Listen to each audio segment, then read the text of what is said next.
Joe Biden has confirmed his visit to Israel, and is Israel happy about that or not? Also, Norway is now on the verge, let's just say, boycotting Judea and Samaria. This is the Israel Guys.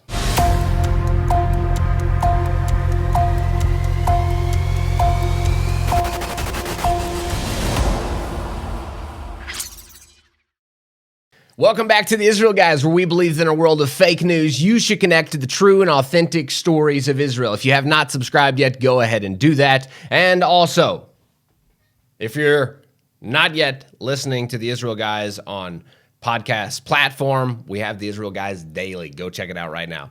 Okay, guys, Joe Biden has already confirmed his visit to Israel. And let me tell you, conservative Israel is not so excited. Now, we're going to get into why are they not so excited. What is Joe Biden's policies on Israel, and why would that not be exciting that President Joe Biden, America's President Joe Biden, would be visiting Israel? We'll get into that in just a moment. A White House statement about the president's visit says the president will begin his travel in Israel, where he will meet with Israeli leaders and discuss Israel's security, prosperity, and increasing integration into the greater region. I'm slightly concerned that the Biden administration may not help in regards to helping Israel in the region. I believe wholeheartedly that this could inflame. We will talk about majorly inflame the region, and we'll get into that as well. Now let's talk about President Joe Biden for a moment. This would be his fifth international trip as president. And if we look in relation to other presidents, President Donald Trump made 19 international trips with visiting 24 countries, and Barack Obama made 52 international trips, visiting 58 countries. So not so bad. He's keeping up with the norms. They say Barack Obama really went outside the realm of what presidents normally do. So let's give him a little grace here and say that he's keeping up to par here with his international activities. We may disagree on whether he's being very, let's say, any good is coming from it or not. We'll talk about that later. The Biden administration's policies on Israel. Let's just kind of form this into just a quick synopsis. Money. What are they supporting? Are they supporting the Palestinians? What's happening here? The Biden administration has now poured over $500 million in assistance to the Palestinians, mostly into the UN and U.S. aid. And as we know, those are very, very corrupt entities. Just in 2021, more than $360 million was put in U.S. funding, and as we see, it's already increasing, and there is a partnership coming into being with the Biden administration and the PA leadership, which to me is slightly concerning. What else is concerning? Well, we have this thing called the pay to slay. That's probably the most concerning issue when we have American tax dollars, millions and millions of American tax dollars going into a very corrupt PA system. That inside of that system is a thing called pay to slay, and also its education systems are teaching Arab children to murder and to kill Israelis and to wipe Israel off the map. It's all right there in their textbooks that the U.S. tax dollars are funding. Now, how has this become a problem? Well, the U.S. administration has said that the pay to slay, we can't prove that the dollars are going there. Well, why can't we prove it? Well, because the Palestinian Authority got very smart and moved to a cash system. So the PA now just has moved over to using cash, which the American State Department has decided that that's not really trackable. And so the PA must not be doing the pay to slay, because they're not supposed to be doing that, and they wouldn't be doing that if we told them not to, right? So now we can give them millions of dollars in good faith that they're going to do the right thing.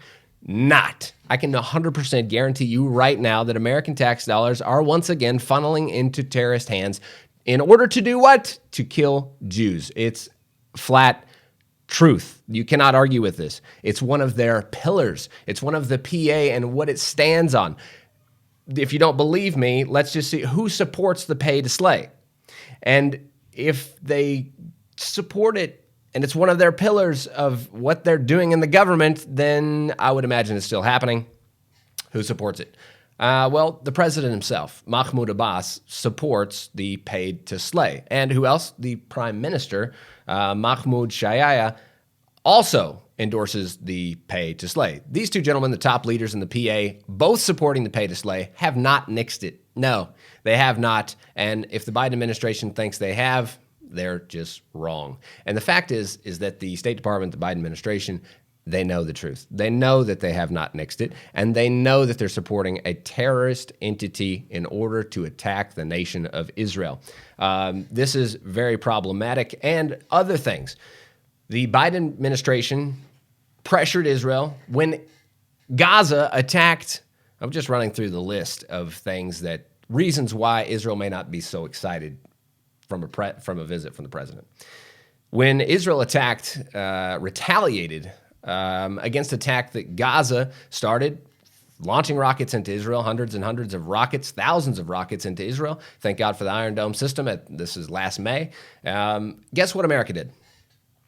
Instead of America saying, supporting Israel to go and take out the terror hubs, which you would expect an ally to support another ally in taking out terror infrastructure when they're shooting rockets on you. But no, the Biden administration did the opposite. They pressured Israel to pull out and stop taking out the terror infrastructure inside of Gaza. Why in the world would an ally say, stop taking out terror infrastructure? When Israel goes in and wipes out this terror infrastructure, Hamas, a known terrorist organization, why would America say stop? That doesn't make any sense in the world.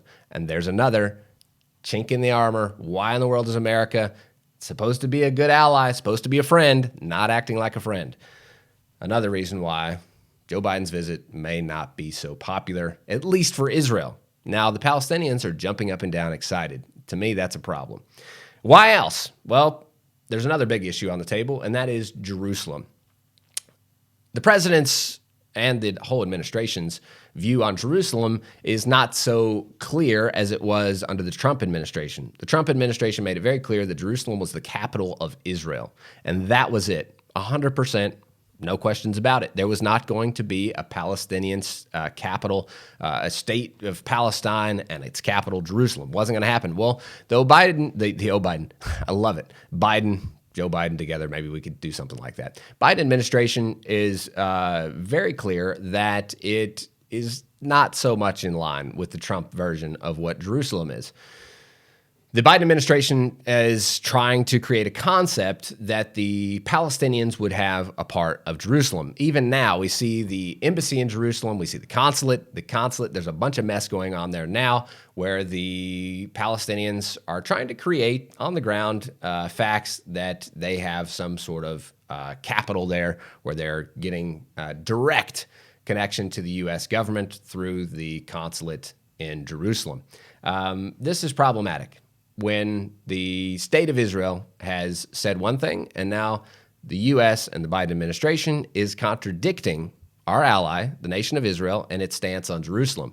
They want to create a Palestinian state, a capital there in Jerusalem, and have like a shared place where Palestinians can also call Jerusalem their capital. Let me tell you, folks, that will not work, and it will never, never, ever work, and you are inflaming a horrific war if that is your ideology. You want to create a capital for two peoples that are enemies of each other, the Palestinian people, Hamas, Fatah, the PA, all terrorist affiliated organizations or terrorist organizations that are dedicated to the destruction, the annihilation of the state of Israel, and you want to put their capital right in the hub where the Israeli capital sits, you will be bringing on war. That's a fact. So I would say back off, American administration. These issues that you're digging into will only create havoc and will bring on the fire. They will bring tensions. You mark it right now. Joe Biden's visit, if it fully comes to be, July. He plans to be here July 13th and 14th. You will see an incredible uptick in the Palestinian hopes and dreams of a state. And they're going to be doing that off the back of the Biden administration, and that will only cause more havoc and frustration and terrorism, honestly, for the people of Israel. Moving on, what does this creates when we have America, the superpower of the world, being weak in our connection with our allies? What does that do? It weakens our approach. When we had a strong presence, when we said Israel was sovereign over its land, Israel had rights in Judea and Samaria. The former administration agreed that this was fact. Israel had rights in Judea and Samaria. They had rights to put out their products and say that it was Israeli, because there's 700,000 Israelis living in Judea and Samaria. It's a fact on the ground. So when we have a weak administration that is actually siding with the enemies of Israel and not our allies, Israel, the rest of the world kind of follows suit. We have leftists around the world, and I'm going to highlight specifically right now the country of Norway. Norway, let's see what they've done. Norway has just now mandated that all products from Judea and Samaria, Israeli products from Judea and Samaria, and the Golan Heights, so they're going all the way back 1967 borders. Even the Golan Heights is not Israel, according to Norway, and they also include Judea and Samaria.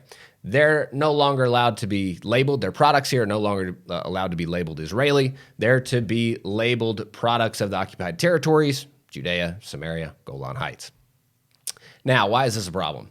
This is a problem because, and let me just quote it. Leftists around the world praise Norway for its, quote, right and just decision to take a stand against Israel's, quote, oppression and dispossession of Palestinians in the occupied territories. Now, what in the world are you talking about? Just, right and just, and oppression and dispossession of Palestinians? I want to dig into this. And again, this is weakness on the whole world stage, and it's affecting Israel drastically. Right and just. What is right and just? It's right and just because we're going back to 1967, remember? What's right and just about 6 Arab nations attacking and trying to annihilate Israel, and then Israel defending itself? Remember, Israel did not attack these nations. Israel defended itself against these 6 Arab aggressive nations trying to annihilate the country, and actually won back its ancient homeland.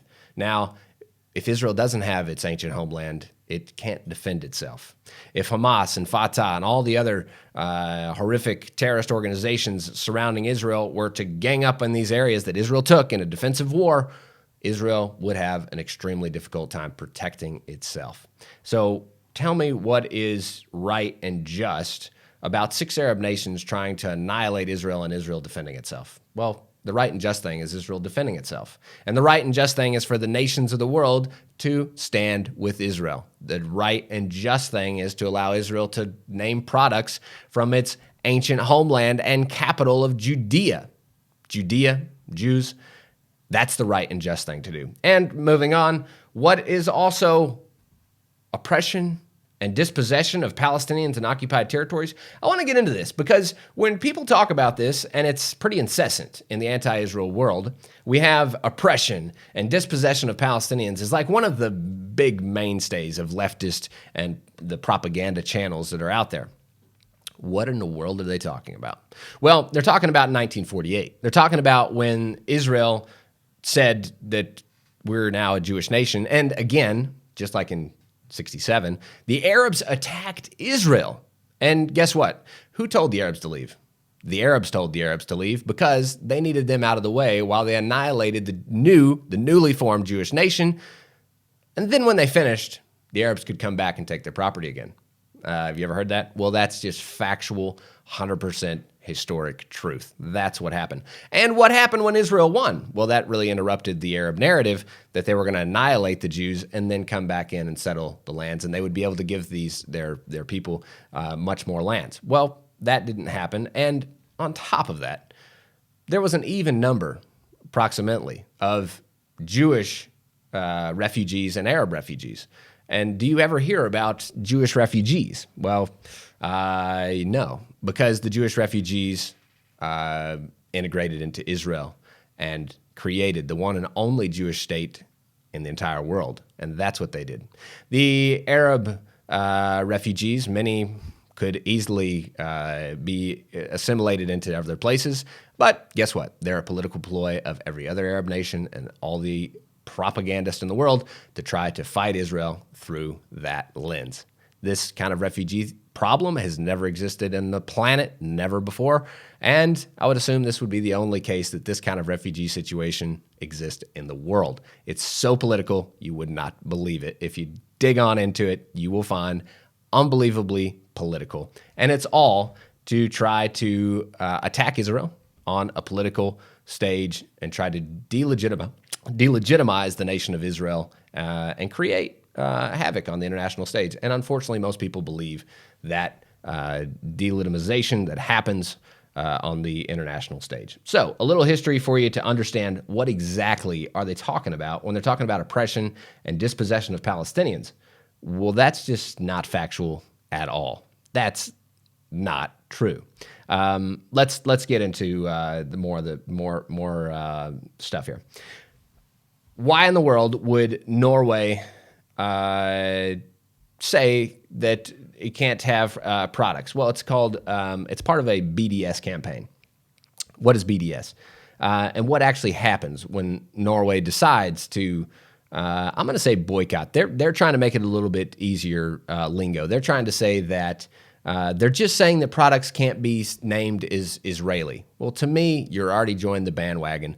You're renaming products. That's just the first step to full-on boycotts. And many ways it is boycotting because if you have to retitle the product, nobody's doing that here. They're not going to back down on this issue. The Israelis, the 700,000 Israelis that live here, are proud Jews that live in Israel, and they're not going to back down on that. So by requiring them to label products made in occupied territories, it's not going to happen. It's a boycott. Now, what happens when these leftist European and Western nations and nations across the globe fall to the propaganda of BDS, boycott, divestment, and sanctions? Well, here's what Kiryat Arba Council head Eliyahu Libman said, that the Norwegian move would only hurt the many companies that work in companies in Judea and Samaria. So there's hundreds of companies and even thousands of companies across Judea and Samaria that Jews and Arabs alike work in. Let's take, for instance, SodaStream. SodaStream is one of the largest companies that actually fell to the pressure of BDS and moved its whole factory into Israel proper. If anybody tells you that BDS is about Israel, well, it's about Israel, but more specifically, it's about fighting Israel's right in Judea and Samaria and the Golan Heights. Let's get this down. What happened when SodaStream moved? When SodaStream moved, due to the threats of boycott, guess who lost?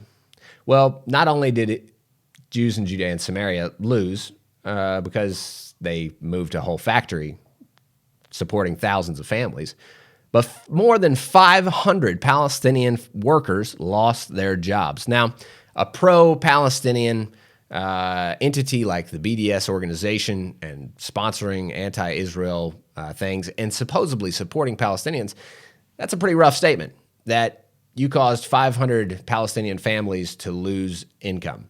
And that's the fact, folks. The world is never going to tell you, but Jews, Israelis, living and settling in the land of Judea and Samaria only benefits any Arab that chooses to join them. Arabs that choose to work in Israeli factories benefit majorly from it. And there's hundreds, and like I said, thousands of factories here in Judea and Samaria that are no apartheid. They're supporting Arab families. If they just choose to work peaceably, they can work in the Jewish factories all day long, and they can support their families at actually a much higher rate. They can be paid much more, like Western standard, than in the Arab villages that are very kind of not so sophisticated. A lot of back style. Unfortunately, that's the situation here. This is, to me, the most horrific thing when leftists organizations around the world say one thing, but actually in the end of the day, as you guys know, a whole nother thing is coming out. and it's not what is being told in the media. We've got to understand that. Lastly, the one way we know that this is a horrific stance is, once again, those supporters of the pay to slay. The Prime Minister of the PA, Mohammad Shtayyeh, he says, congratulations. He congratulates Norway on a historic and moral step, calling all countries to boycott settlements, products as an obligation under international law. Well, guys, anybody else out there that's with me, as soon as you see someone that encourages and pays people to kill Israelis, congratulating Norway on an historic and moral step, I'm sorry, but you can't believe it. Someone that's congratulating another country that on a moral step, when they themselves encourage salaries to those who kill Jews, I'm sorry, but you have to hang it up right there. Ladies and gentlemen, I hope you enjoyed what you heard today. Stay tuned till next week right here at the Israel Guys.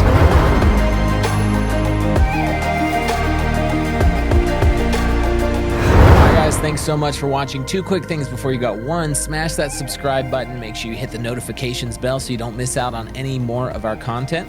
Secondly, if you want to help us produce more stories and authentic truth straight from Israel's heartland, you can do so at patreon.com/theisraelguys or at our very own website. It's theisraelguys.com. Both links are in the description below.